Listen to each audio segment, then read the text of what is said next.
Halo guys, welcome back to YouTube channel aku di channel Di Edukasi. Oke, kali ini aku mau edukasi kalian tentang apa itu ekonomi publik dan apa saja sih yang dipelajari pada ekonomi publik. Jadi, pada ekonomi publik itu kita akan mempelajari tentang peranan pemerintah atau bagaimana pemerintah mengatur negara sehingga terciptanya kesejahteraan masyarakat. Tentunya kita menggunakan konsep-konsep atau indikator fiskal seperti apa saja yang menjadi sumber pemasukan negara dan bagaimana negara mengelola pengeluaran negara.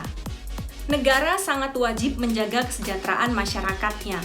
Adapun langkah-langkah negara untuk menjaga kesejahteraan masyarakat tersebut dengan cara mengurangi permasalahan-permasalahan ekonomi, seperti halnya ketimpangan pendapatan, ketimpangan sosial, permasalahan kemiskinan, pengangguran, kenaikan inflasi, dan lain-lainnya. Apakah kamu pernah mendengar tentang istilah APBN? APBN adalah Anggaran Pendapatan dan Belanja Negara. Pada APBN, kamu akan melihat porsi penerimaan apa saja yang ada di negara kita di Indonesia, serta bagaimana pemerintah menganggarkan pengeluaran negara dan mengurus tentang pengeluaran negara tersebut. Lalu bagaimana jika jumlah pengeluaran negara jauh lebih besar daripada penerimaan negara? Apakah diperbolehkan? Jawabannya, iya boleh.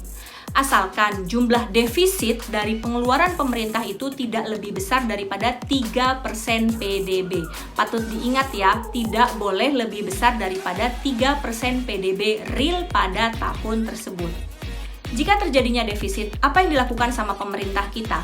Maka pemerintah kita biasanya memaksimalkan lagi penerimaan negara. Contohnya, salah satu yang paling terbesar di negara kita adalah pajak. Lalu jika pajak tidak optimal, maka apa yang dilakukan? Bisa saja pemerintah meminjam dari negara lain maupun menjual aset-aset negara Indonesia. Seperti yang saya jelaskan di awal bahwa ekonomi publik ini akan membahas tentang bagaimana negara memprovide atau menyediakan kesejahteraan masyarakatnya. Nah, dalam menyediakan kesejahteraan masyarakat tersebut, maka sangat dibutuhkan peran pemerintah. Saya akan jelaskan beberapa peran pemerintah. Yang pertama adalah bagaimana pemerintah menjaga pertahanan dan keamanan sehingga tidak terjadinya terpecah belah antara suku, ras, bangsa yang ada di negara Indonesia. Selain itu, pemerintah juga berhak menjaga keamanan negara dari berbagai jenis serangan, yaitu serangan cyber yang bersifat pada teknologi atau mungkin serangan-serangan teroris dari beberapa negara asing lainnya. Yang kedua yaitu peranan pemerintah dalam menjaga keadilan. Kalau kita ngomong kalimat keadilan, ini yang paling seru. Apa yang terjadi pada negara kita? Saya tidak mau menghujat, tapi silahkan Anda yang berpikir. Intinya, yang namanya adil adalah berat sama dipikul, ringan sama dijinjing.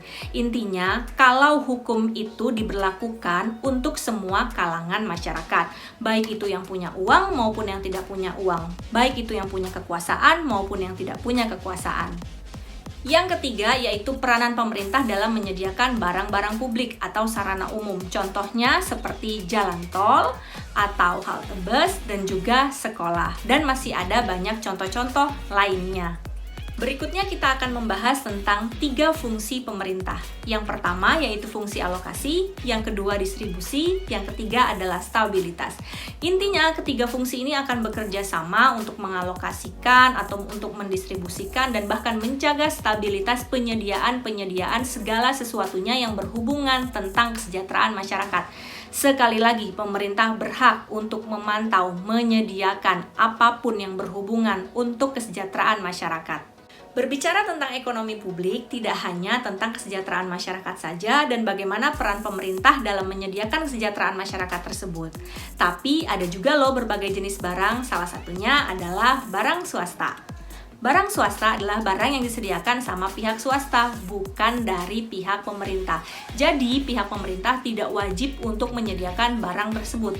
For example, seperti handphone atau gadget lainnya, atau mungkin pakaian, dan juga beberapa mode transportasi yang tersedia oleh pihak-pihak swasta. Sehingga, kalau kita membahas tentang kesejahteraan masyarakat ini tidak hanya di-provide oleh pihak negeri atau pemerintah saja.